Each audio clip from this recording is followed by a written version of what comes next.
Mix by AG recording studio.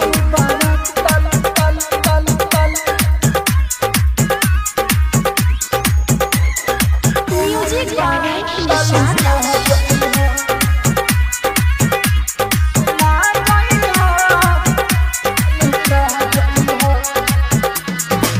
याद तहार जान जिए तना दी पिया तहार हमसे दूरी बढ़ा दी। याद तहार जान जिए तना दी पिया तहार हमसे दूरी बढ़ा दी। कोनो ना गलत उठाई हा तू कदम जान जहरिया तू ना खाई हा।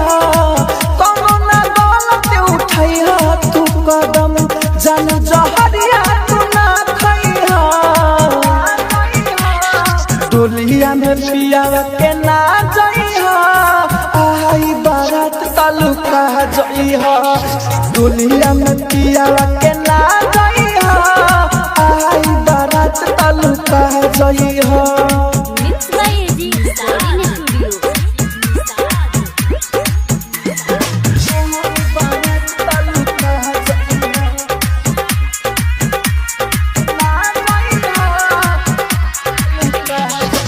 तोहरा बिना सोना दिए न पाई तोहर पागल दीवाना।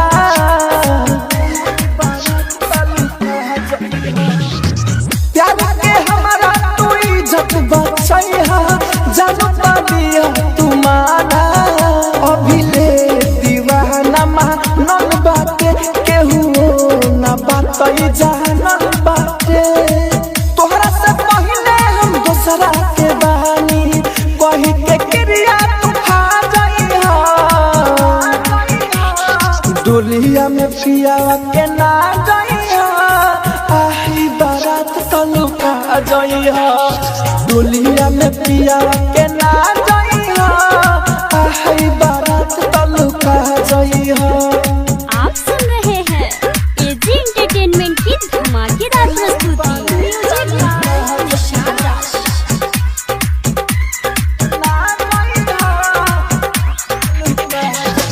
जाने हमर तू ही हाउए रानी कहे राहुल राजधानी।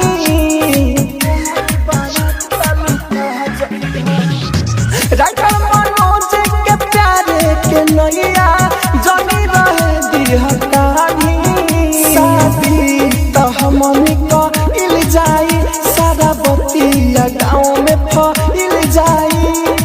लतिया नीले के दिलवा में रखी हा कबो ना भूल के बिसातैहा। डोलिया में पिया के ना जइहा आई बारात तालुका जइहा। डोलिया में पिया के ना